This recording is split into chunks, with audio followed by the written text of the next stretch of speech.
Good afternoon, everyone, and good morning for those out on the West Coast. This is Brian Fratkin. I'm a partner in Richmond, Virginia, the office of McGuire Woods. Thanks, everyone, for joining our class action review webinar today. We have hopefully about an hour's worth of some updates on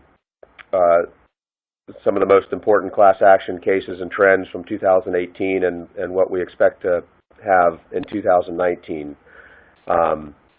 Virtually with us today are Bethany Lukic, who's a partner in our LA office and co-chair of the Class Action Practice Group here at McGuire Woods. Bethany's practice includes antitrust and products liability and mass tort cases. Trent Taylor is sitting next to me. He's a partner in Richmond and focuses on toxic tort and products liability class action litigation. And we have Matt Kane, also one of our LA partners, here to talk about class actions in the employment world.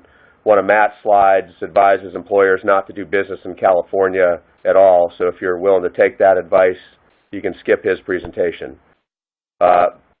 Before we get started with the substantive presentation, this webinar allows you to submit questions that we can see, and we'll do our best, if you submit one, to try to answer them as they come in. If not, we'll try to save some time for the end to have the questions answered, and if we don't have time or can't answer your questions, we can keep a record of them, and we'll do our best to follow up with you if you've asked a question. So with that, I'll turn it over to Bethany first, and she's going to discuss some of the new amendments to Rule 23, and then a case involving Hyundai and Kia that discusses nationwide class action. Bethany? Thanks, Brian. Good morning, good afternoon. I'm going to start off with a discussion of the amendments to Rule 23. This is the first significant amendment to Rule 23 in about 15 years, and these were sort of well thought. There are many different proposals that were considered over the course of the last couple of years, honestly. And these are the 5 big changes that took effect as of December 1, 2018. They are, in large part, they codify or put into the rules what was being practiced amongst class action practitioners across the United States, and now they're officially part of the rules. So they fall into 3 big buckets. Notice, changes to class action settlements and specifically dealing with those in the federal rules, and then a change to the appeal provisions. So I'm going to start off with a discussion about the notice. If you've ever provided notice in the class action context, there's often a dialogue between the company, the plaintiffs, and whoever your class action administrator is. A class action administrator typically comes in and talks about the most effective way to get notice to the putative class members, or in the case of a certified class, the certified class members. And so that process has evolved as technology has evolved. It used to be that direct notice and written letters and written forms was considered the one and only way to give notice, along with publication notice. In today's day and age, it's sometimes really effective to give notice via websites, via email, via text message. And so the federal rules have finally caught up to what was in practice and basically allows the parties to the litigation some flexibility in order to determine what is the best way to reach the putative class members or the class members and provide the notice. And so the court and the parties and the administrator, the class action administrator, will participate in this process and tell the court and provide the court information as to how best to serve class notice. So not particularly riveting change, but a change nonetheless to the rules to catch up to technology. Brian, we can go to the next slide, which deals with notice of the proposed settlement. And Rule 23E1 was also updated to address what was already in practice, and that is if you settle as a defendant with plaintiffs or plaintiffs with defendants, I'm assuming we have mainly defendants on this call, and notice is necessary to go to the proposed class, the rule just provides that the judge has to do some sort of inquiry, and notice isn't necessary if the settlement is likely not going to get preliminary approval by the court under 23E2. And so if the settlement hasn't been well thought out, or if it's problematic, the judge can say to plaintiffs, no, notice isn't proper at this time. You have to go back to the drawing board and figure it out and come back. And so that's not really, again, a new provision, but something that was added to the rules that matches current practice.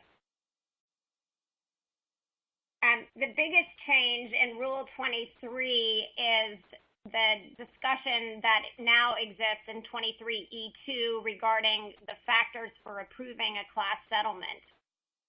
Courts across the country used these various different factors, the fact that the class representative and class counsel have adequately represented the class, the proposal, the settlement proposal was negotiated at arm's length, the relief provided for the class is adequate, taking into account the costs, risks, and delay of trial and appeal, the effectiveness of any proposed settlement and getting relief to the various different class members, the terms of any attorney award fee, or any other agreement that relates to the settlement.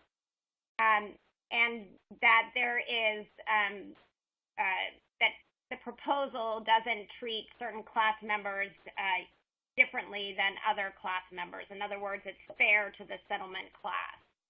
And all of these factors are factors that courts across the country have been discussing in terms of settlement, and this whole process was called preliminary approval, but it wasn't really codified in the rules themselves. The whole preliminary approval process didn't really exist in the rules themselves, and so this gives flexibility to the court to look at the various different factors that were in practice, allows for this process of preliminary approval so that notice can go out to the class or the settlement class regarding the settlement and give class members an opportunity to opt out. And so it addresses those and sort of creates some uniform measure across the courts in the U.S. to deal with class settlement. The next amendment deals with discouraging bad faith objectors. It's often the case in a settlement context where plaintiffs and defendants reach a hard-fought settlement. Everybody is content, at least, with the settlement enough to let it go forward. You present it to the court signs off on it, and then you get serial objectors who come in and object to various different provisions of the settlement, oftentimes the amount of attorney's fees that are being distributed or the way that the claims or the relief is being distributed amongst class members. And they really have no overarching interest in the public at large or even at the class members at large, but they're looking to just, they're serial objectors, they're looking for a payout, they're looking for something better than what the class got themselves. And so the court and plaintiffs and defendants have tried to deal with this issue in this rule, and basically the court has the authority of dealing with any sort of objector. The objectors' objections have to be much more specific. They have to state whether or not their objection applies only to themselves, to a specific subset of the class, or to the entire class, and state with specificity the grounds for the objection. But also, it requires court approval of any payment made in exchange for withdrawing or dismissing or abandoning the objection or appeal. And so it used to be that it was easier for plaintiff's counsel to basically pay off an objector, or defense counsel to pay off an objector, because it would hold up the appeals process. And nobody wants to do that because it just encourages more objections. And so now with the court oversight, and many courts had been doing this anyway, they require any sort of payment to be signed off on by the court. And hopefully this will discourage these serial bad faith objectors. And the final change to Rule 23 deals with interlocutory appeals. We discussed earlier the option of the judge to require the parties to go back to the drawing board for a settlement that the court doesn't believe will ultimately gain preliminary approval or final approval. And that decision is not appealable as a matter of right. And so while you still have the option to appeal a denial or grant of class certification, just the decision to send notice or not send notice of a class settlement is not appealable. So I'm going to move forward with a discussion of the Hyundai and Kia fuel economy litigation case that's currently pending in the Ninth Circuit, because it does deal with class action settlements, and it deals with this issue of, what is required for a class settlement to be approved. One of the interesting things about the changes to the Rule 23 is that it still doesn't make crystal clear in a settlement context how far the court's inquiry has to go with respect to each of the factors in order to be able to certify a class itself. So whether or not there is a difference between the standard of proof that you would have to provide if you were trying to certify a class versus the standard of proof and the inquiry that you would have to engage in order to get a settlement class approved. And so the Hyundai case has an interesting procedural background that I think is important to the whole discussion. So in January of 2011, a consumer group sent a letter to Hyundai and Kia about their representations regarding their fuel economy and certain vehicles. The EPA launched an investigation, and in January of 2012, the first class action was filed in California State Court, alleging that Hyundai had misrepresented its vehicle's fuel economy. The case was removed by Hyundai to the Central District in front of Judge Wu, and plaintiffs moved for class certification of a nationwide class in that case. In response to plaintiffs' motion for class certification, defendants opposed class certification and argued that the differences in the various consumer protection statutes around the country required the court to deny class certification because the differences would predominate basically over any common issues in the case. And they attached a nice chart to their class certification opposition showing all of these differences.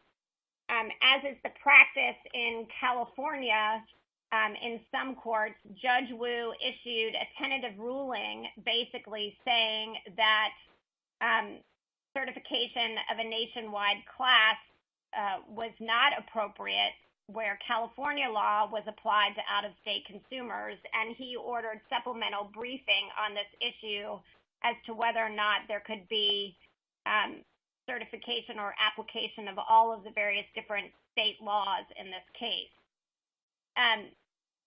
Around the same time that all of this was happening, the EPA issued its findings, and both companies acknowledged some misstatements and announced a reimbursement program on a national level. Also, at the same time, there were various different cases that were filed around the country in response to the EPA's investigation. Those were consolidated in an MDL and were consolidated in front of Judge Wu. Around the same time, Judge Wu learned of this reimbursement program and asked for more briefing as to how this might affect the class certification issue in his case. At the time of basically the first appearance of all of these additional actions in the Central District, a settlement was announced. Some of the plaintiffs' lawyers from around the country who had companion cases and were just getting in the MDL and were not part of the settlement negotiations were very unhappy. They objected. Judge Wu went ahead and granted preliminary approval and then final approval of a nationwide class action settlement. All of the objections were consolidated, and they are currently in front of the Ninth Circuit. So the question in front of the Ninth Circuit is really in order to certify a settlement and invoke a 23B3 class, which is a predominance class, can the court do so without addressing this issue of choice of law and whether the various different consumer protection statutes will preclude a finding of predominance. And the court basically was going back to and looking at an old case, AmChem, which is a toxic tort asbestos case that basically said, a settlement class has to be the same as a certified class. You can't have two different things. And you have to look at this. The Ninth Circuit's holding was that you have to engage in this choice of law analysis in order for there to be a settlement class. And so there were multiple different, that was the initial finding. There was an en banc review granted. The hearing took place last September, and we're still waiting for a decision from the en banc court in 2019. And so the question really is there going to be some sort of relaxation of the certification requirements for purposes of having a settlement class, or is there going to have to be the same hoops or the same requirements to jump through in order to certify a settlement class? And again, this may make it more difficult in the Ninth Circuit to settle consumer protection type of multi-state class actions in this jurisdiction. Many of the amicus briefs argued and the dissent argued that you have to be able to, and from a practicality standpoint, you have to be able to reach some sort of resolution on a nationwide basis in order to be able to get rid of potential claims and efficiently deal with settlement. And there is a question of, is it sort of more form over substance if you are going to be trying to do a 50-state subclasses, or if you're going to try and do lawsuits in multiple different jurisdictions and coming together. On the other hand, it's sort of a catch-22 for defendants because you want to be able to object to class certification in your cases based upon these variations of state law if this case is moving forward to trial and to certification. And that argument has been really successful. And so I think it's going to be interesting as well if the case is remanded to the district court for some sort of analysis on the choice of law issues and the predominance issues with respect to the consumer state laws, which I expect is what's going to happen from the Ninth Circuit. I think it's going to be interesting to see whether there are any arguments concerning the new Rule 23 changes and whether those relax the requirements of certification and what you would need to prove if you are actually moving forward to have a litigation class certified versus a settlement class certified. So I guess stay tuned. It's a case that we're going to be watching very closely. I think there have been some creative solutions to this issue, at least in California.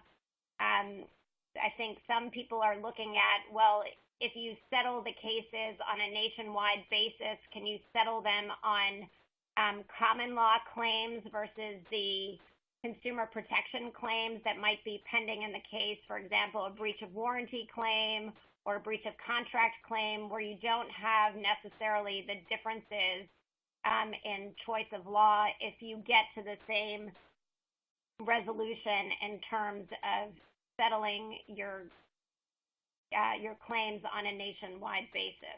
So I think that's one thing to look at if you're in the situation where you're trying to settle a case, whether there are some alternative ways that you can creatively address settlement. And with Thanks, that, I'll turn it Bethany. over to Brett. Yeah, thanks, Bethany. Just a couple comments. One, on the new types of notice that we've all sort of been moving to with electronic notice, but now that it's officially okay, it'll be interesting to see whether electronic notice becomes more common, and as a result for claims made classes, whether that increases the numbers in terms of how many class members make claims, and then would affect the settlement value of classes. And then also similarly with opt-out, if we move to having opt-outs be able to be done electronically, whether that increases opt-outs and affects the provisions that we have in our settlement agreements that have thresholds as to when the class settlement can be killed based on a percentage of opt-outs. And then on the one other thing, yep. Brian, one other thing on that note is that there are companies out there right now who are basically their sole job is to increase the claims percentage of a particular settlement. So they will negotiate with plaintiff's counsel to basically drive up the possibility and publicity associated with your settlement in order to try and get claims rates up. And we're seeing some of that happening now in some of the cases where you would expect much lower claims rates or getting much higher claims rates. And some of that may be due to these third parties who are advertising and trying to get claims rates up. Right. Yeah, and I think with electronic notice, you're only going to see that increase. And then the second comment before we move on to Trent on the 23E5 amendments to discourage the bad faith objectors, it'll be really interesting to see how that plays out. It's almost soap opera-like press from some of the or the Edelson class action firm, who filed a RICO case against one of the professional objectors, and that sort of played out publicly over the last couple years, and just recently ended with a professional objector, essentially admitting that he was unethical, his practices were unethical, and I think agreed not to practice in Illinois anymore. So we'll see if these amendments on the objectors play out in a way that, we don't have, although it was kind of amusing as the defense bar sort of got to sit back and watch the plaintiff's bar and the professional objectors go after each other. It'll be interesting to see how that plays out. All right, Trent, I'll turn it over to you to discuss mostly Ninth Circuit decisions in the pharmaceutical and other products area. Yep. Thanks a lot, Brian, and Bethany as well.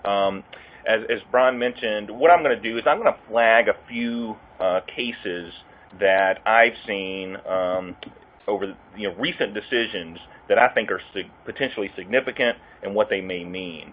Now, just so you know where my perspective is coming from, I do a lot of food and product labeling lawsuits, so a lot of these particular claims or decisions that I'm going to reference are in that arena. So let's start with the Sally v. Corona Regional Medical Center case. Now, this is one of those Ninth Circuit cases that it's a bit of a head scratcher. The district court denied class certification because it said that the supporting evidence the plaintiffs had submitted in support of class certification had to be admissible, which seems like a pretty logical principle of law there. But the Ninth Circuit reversed, saying no, you don't need that supporting evidence to be admissible. And it is one of those decisions that I think a lot of defendants have seen, and it has given them quite a bit of heartburn. And let me talk a little bit more about the particulars. There was a petition for rehearing en banc, and that was denied on November 1st. And one of the judges who dissented from that just wrote an absolutely scathing dissent that I'll talk about here in a minute. But here's sort of what the issue was in that particular case. There were 7 classes of nurses who claimed that the defendant's time rounding policy robbed them of several minutes of wages when they were working. And they attempted to satisfy the typicality element under California law with a data analysis that had been prepared by a paralegal of the law firm that brought the claim. And of course, as you would expect, the defendant said, trial court, you should not consider this paralegal analysis because it wouldn't be admissible at trial under the Daubert standard. The court, as you would expect, agreed and denied class certification, but the Ninth Circuit reversed. And this gets to that age-old question, this ongoing struggle among the courts about how much should a court faced with a class certification decision get into the merits. Should it really delve into it or not? And that here that was answered by the Ninth Circuit saying no. Certification order is preliminary, it can be altered or amended later. Now, the dissent that I mentioned a while ago, I want to read you a couple of excerpts from it because it's pretty critical of the decision. And this was from Judge Carlos B. And he wrote that the majority's decision involves a question of exceptional importance and is plainly wrong. He said that it undermined the purpose of the class certification proceeding, and the panel has reduced the requirements of class certification below even a pleading standard. It has accepted the undisputedly inadmissible opinion of plaintiff's paralegal, not even that of an attorney who is subject to the certain pleading standards, that the plaintiffs have damages typical of the class sought to be certified. He then said, this doesn't pass the straight face test. So, with this particular decision, I think there's a lot of sentiment out there that this may be one that goes up to the U.S. Supreme Court. So we'll be watching for that. But without question, this lowers the bar for class certification in the Ninth Circuit. It's one that we should be keeping a close eye on. I'm going to go through a couple of these fairly quickly and just sort of flag a couple of issues. This is Zaccaria v. Gerber Products. It's a product labeling, food labeling, infant formula labeling case, and it gets to the damages. As some of you may know, in these type of suits, for a long time, one of the really significant hurdles for class certification was damages, and being able to show that there was a price premium that the defendant had in selling the product with a allegedly deceptive claim. And it was always difficult for plaintiffs' experts to show that. And one of the things that occurred in the last few years is there was some momentum that the plaintiffs' bar had with something called conjoint analysis. But here's an example of a situation where the court said that the conjoint analysis was not enough, in part because it failed to account for marketplace realities and supply-side considerations. So I think this damages issue is still being sorted out to a certain degree, and is something that we're going to want to continue to watch about, what this particular conjoint analysis and hybrid conjoint analysis, whether that's enough to meet the predominant standard and show damages for a price premium in these types of states. So that's something we'll keep an eye on. Here's another one that I will just touch on briefly. Braddock V. Pharmavite, and it's also one of those Ninth Circuit decisions where it can be a bit of a head scratcher at times. Basically, the holding was that class members don't have to show they relied on the allegedly misleading statement, that instead it's whether members of the public are likely to be deceived, an objective standard. And so this particular decision really said that courts are not required to look into individual class member motives. So that's something that we also want to keep an eye out. That's a trend we're seeing in the Ninth Circuit, focusing less on the class rep and more on just what the objective standard should be. Here's another, it's actually two cases here that came out differently, but I want to focus on the first one first of all, the Davidson v. Kimberly-Clark case. And the cert was recently denied on that one, so that is not going to go up. But for a number of years in the Ninth Circuit, and really pretty much everywhere else as well, injunctive relief was very hard to obtain in labeling cases, whether product or food, because there has to be a substantial risk of injury from a defendant's ongoing conduct in order to have standing to seek injunctive relief. But the sentiment was, or what a lot of courts had ruled, was that if a plaintiff filed suit, then there was no risk of further injury because they already knew of the alleged deception. Well, this Davidson decision did away with that.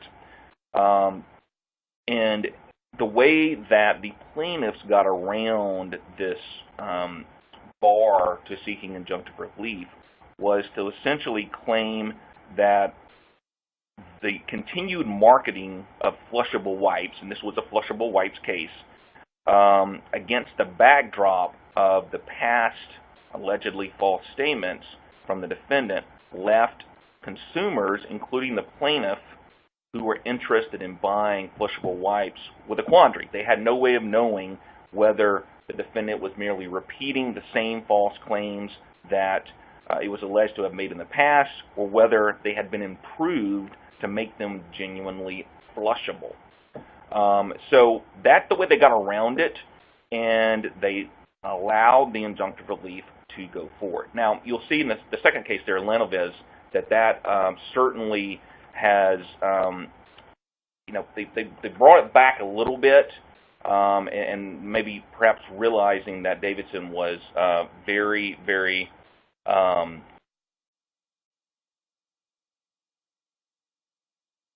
that the Davidson case was too far, and they brought it back a little bit. So that's something that we should pay close attention to going forward. But what I expect to see, certainly in the Ninth Circuit, is we're likely to see more injunctive relief claims in the Ninth Circuit going forward.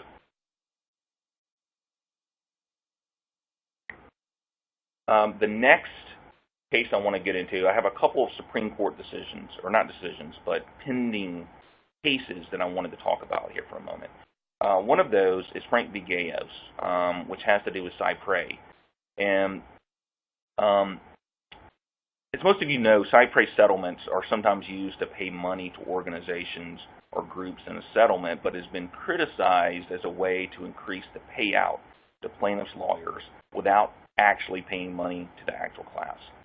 And here's an example of a cypre settlement that involved no payout at all to the class. $2 million went to class counsel, $5,000 to named plaintiffs, $6 million to several privacy advocacy groups, but no payment at all. And part of that's because there were 129 million class members. And so that really gets to an interesting question. How do you settle a class that is 129 million class members? Because even if you give each putative class member $1, you're still looking at a $129 million settlement. So cypre settlements can be attractive not only to plaintiffs, but to defendants as well. And in this particular case, the appellant was the professional class objector, Ted Frank. Now, oral argument, they recently had an oral argument on Halloween, actually. And at oral argument, the justices were fairly skeptical of cypre settlements. About the best thing that could be said was Justice Sotomayor, who said, well, it's not really occurring all that often.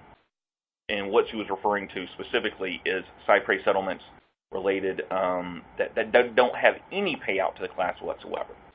Now, Justice Alito had some pretty strong opinions on this, and he asked some very pointed questions. And he said, you'll see the third one there, the final one. So the parties and the lawyers get together and they choose beneficiaries that they personally would like to subsidize. That's how it works. I want to go to the next slide. Justice Kavanaugh also asked somewhat sarcastically, well, why don't we just have a lottery and maybe just give all the money to one plaintiff, because at least somebody is getting something in the class, and it reduces the appearance of favoritism and collusion, which is rife in these cases. And of course, Justice Alito had another comment or question, and he talked about the attorneys, the plaintiff's attorneys, get a lot of money, get money and a lot of it, and the class members get no money whatsoever. So we'll see where that comes out. I think most observers believe that the court will likely disapprove cypre settlements. I think SCOTUS Predict is predicting 9-0 reversal there. But there is something else going on in this case. The court requested additional briefing on whether consumers had standing to sue under Spokio. And so that's a really interesting question, and that's where it could be a lot more relevant to those of us who don't have cypre settlements, because I think there is a chance that the court will issue a ruling expanding some on Spokio and talking a little bit more about when a harm is concrete enough to have standing. So that's one we're going to want to watch really closely and see what happens.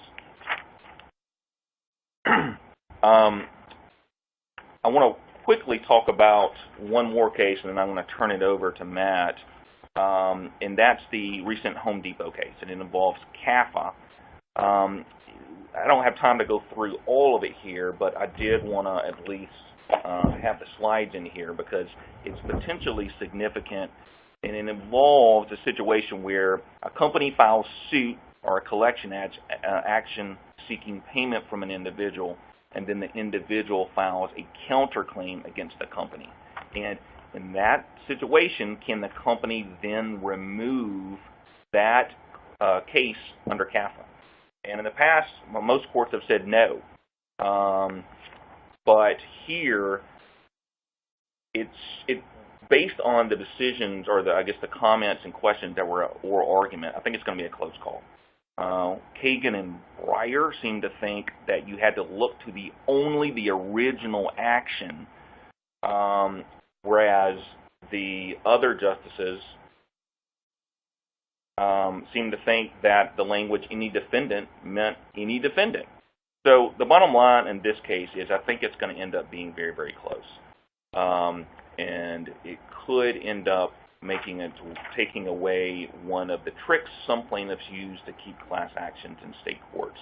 And then finally, I'll just mention real quickly, there is ongoing issues related to ascertainability. I think the trend has been ping-ponging around, and I think there's a trend where courts are now looking closer at ascertainability than they did in the last couple of years, and I expect to see more courts denying class certification based on ascertainability.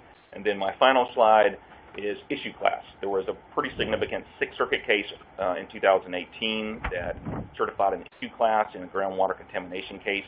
I'm seeing increasingly courts certifying issue classes when they're not comfortable certifying B2 or B3 classes, and that's a problem. And there's a circuit split on that issue, and that may go up to the Supreme Court at some point as well. So with that, I'll turn it over to Brian and Matt. Thanks, Trent. I'll just comment on the Home Depot case. That seemed like a question about what the definition of is the going back and forth on defendant. I think the real solution there is just to have the rule amended. It seems completely unfair for a third-party defendant who had nothing to do with the lawsuit to find itself in a state court class action and not be able to remove as a, quote, defendant, really through no fault of its own. It's certainly one thing when you're a counterclaim defendant and the rule doesn't let you remove there, but you chose to go into state court. But when you're a third-party defendant, it seems to me that I think most reasonable people would agree that you ought to be able to remove. It just becomes a question of the interpretation of the statute. So if it doesn't work out for Home Depot there, you hope there's some legislative relief down the road to fix that loophole. Matt, you got about 15 minutes left, which is 15 minutes too long. If your folks decide not to work or have plants and locations in California, but I'll let you go. All right, thank you, Brian. So probably the most significant development that at least came out of the U.S. Supreme Court in the employment class action realm in 2018 was its lead decision in a trilogy of cases, Epic Systems versus Lewis. And in Epic, the issue that was finally resolved after many years of conflicting rulings between the circuits was in a mandatory employment arbitration agreement that has a class action waiver. Is that class action waiver enforceable, or is it unenforceable because it violates employees' rights under Section 7 of the National Labor Relations Act to engage in concerted activities which are protected under the Act? And in a narrow 5-4 decision, the court did finally hold that, yes, these class action waivers are in fact enforceable, notwithstanding Section 7 of the NLRA, and that the NLRA has to yield to the Federal Arbitration Act, which would make them enforceable. This is a decision that we've already seen having far-reaching implications for employment-related class actions and collective actions, particularly in the wage in our context, because this was really one of the last obstacles that was out there in the employment class action realm in terms of enforcing class action waivers in arbitration agreements. So as a result, there is little reason left other than one issue that's unique to California that I'll talk about in a few minutes, why employers would not want to be seriously considering arbitration agreements for their employees with class action waivers as a first-line defense to these types this type of litigation risk. Brian, can you go to the next slide, please?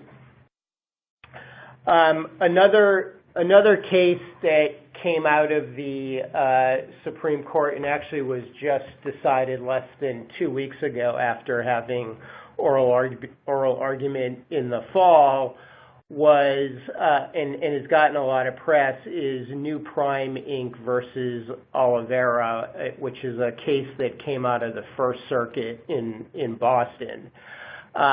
It's a case that was being watched closely by many in the transportation industry or by companies that are regulated as if they are in the transportation industry because it involved truck drivers and specifically independent contractor truck drivers. The case involved a putative class action claiming that drivers were misclassified as independent contractors rather than employees. There was an arbitration agreement in the independent contractor agreement, and the issue that came up to the Supreme Court was whether a court or an arbitrator determines the applicability of Section 1 of the Federal Arbitration Act, which actually excludes from coverage under that act contracts of employment of certain transportation industry workers. In a rare 8-0 or unanimous decision on arbitration from the Supreme Court, and I believe Justice Kavanaugh recused himself from the decision, the court in a rare instance came down in favor of not the putative employer but the putative employee instead, and held that the Section 1 exclusion for disputes involving contracts of employment of transportation workers applies before ordering arbitration, and it was for the court to decide whether or not the exception applied, not an arbitrator. And it found that that a claim of being an independent contractor was the equivalent of being a worker under Section 1 of the Act, and that was sufficient to fall within the exception.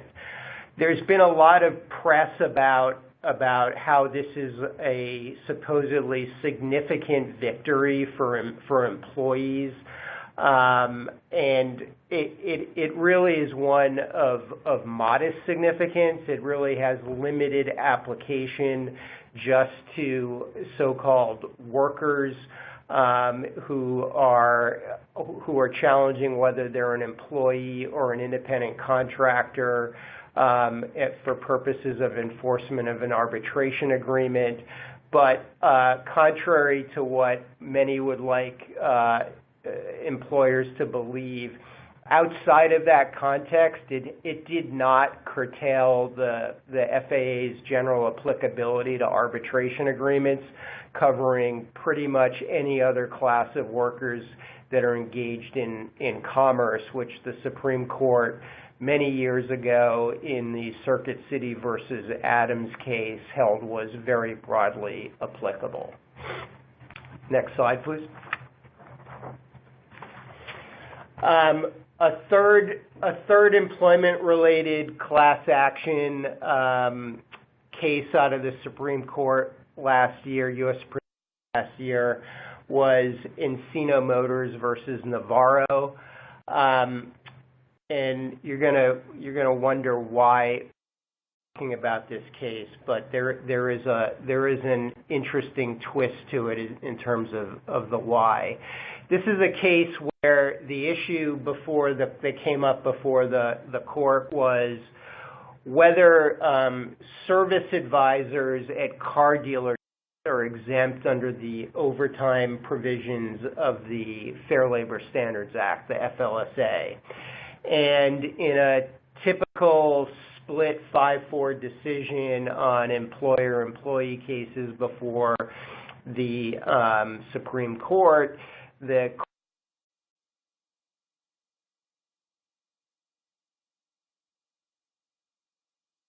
under the FLSA. And you may be wondering, well, why should we care about such a limited exemption for that type of position for an employer?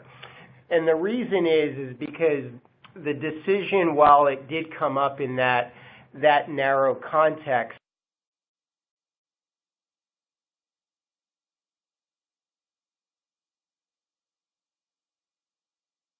overtime exemptions under the FLSA, such as the executive exemption and administrative exemption, as well as the professional exemption or learned profession exemption.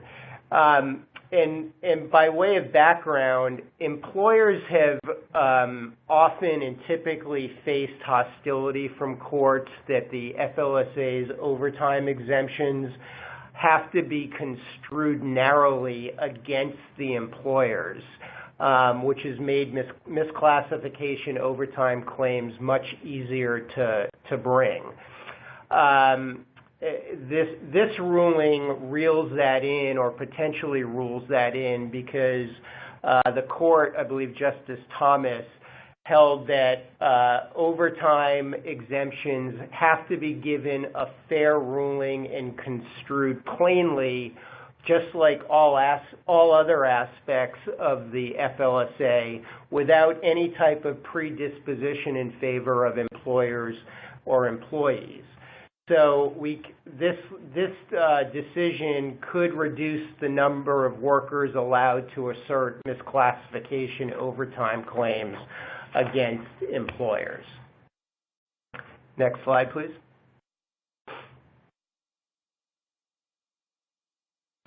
Okay, so moving past the Supreme Court decisions, just to update where we are in terms of the sort of highest risk jurisdictions for at least wage and hour.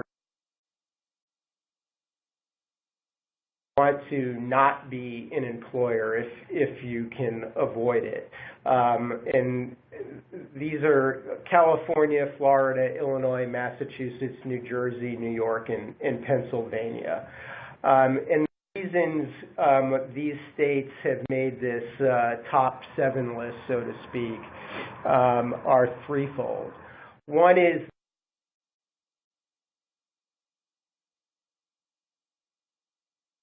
for state law wage and hour claims.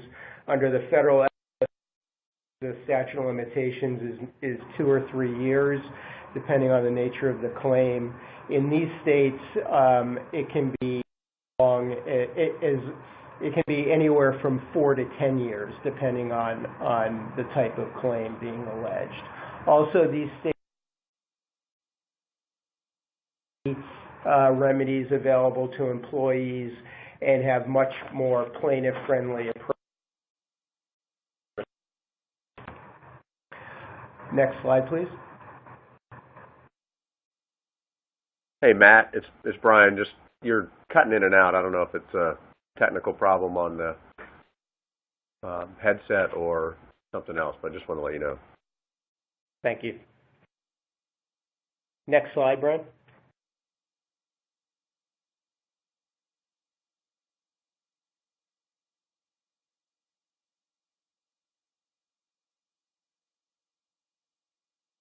Did you change the slide, Brian? Which one do you want? You're cutting out. What number? 33. Yeah, got it. Okay.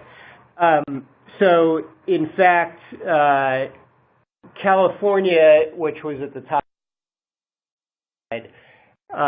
is in fact what the American Tort Reform Association has characterized as a social hellhole. For the last 6 years, it's selected California to have that esteemed distinction based on the procedures in what it considers an unfair and unbalanced manner, and what they call California the worst of the worst jurisdiction for class actions. And then finally, next slide, please, Brian.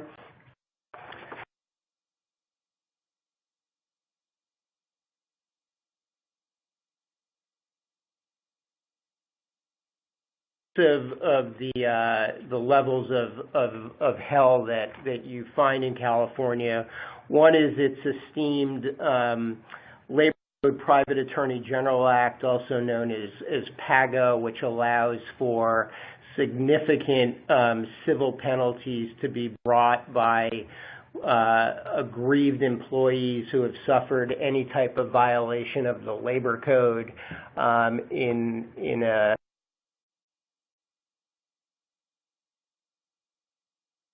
on behalf of other aggrieved employees. A particularly troublesome aspect of PAGA representative actions is both the California Supreme Court and the Ninth have been adamant that class action and collective action waivers in arbitration agreements are claims. And although the U.S. Supreme Court has had numerous opportunities to grant cert on this issue, it is yet to do so. Also, this past year, the California Supreme Court made California a very risky independent contractor state in its Dynamex decision, in which it adopted the ABC independent contractor test that, except in very narrow circumstances, makes it almost impossible to have any worker properly classified as a independent contractor in California. Next slide, please.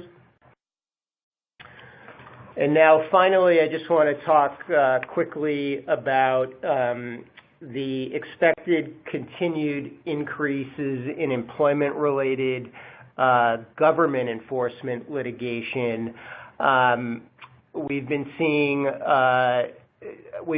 government fair employment practice agencies such as the EEOC at the federal level and state agencies such as the Department of Fair Employment and Housing in California initiating litigation, including class action litigation, on behalf of employees to take on certain hotbed issues.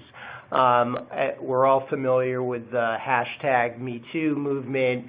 That's been one area, sexual harassment or alleged sexual harassment, that they've been going after.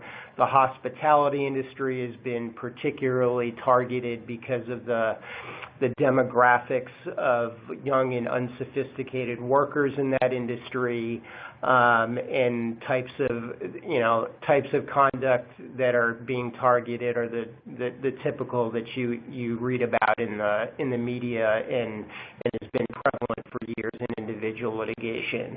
One burgeoning trend is that these cases are being brought on, also more on behalf of men as well as women, although typically those brought on behalf of men are based on sexual orientation or perceived sexual orientation. And the next slide, Brian.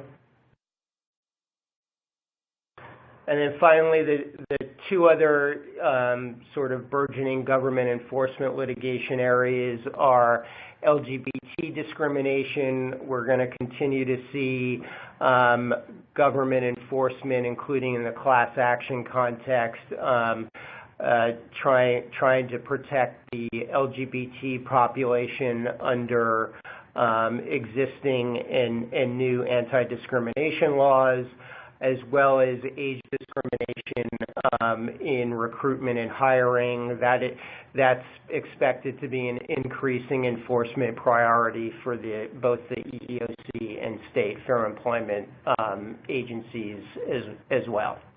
So that takes care of it for me.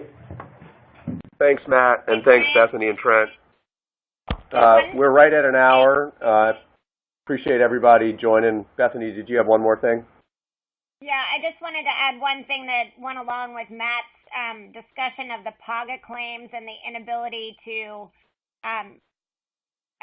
have class action waivers apply to those claims. We're also starting to see that in California in the context of injunctive relief associated with the consumer protection statutes, the UCL and the CLRA, which are plaintiffs' favorites in the consumer protection space, where the arbitration, the class action waivers don't apply to those injunctive relief portions of those statutes. And the most recent case in that area is McGill versus Citibank, and we're starting to see plaintiffs' counsel just filing class cert cases in seeking injunctive relief in order to be able to get around those waivers.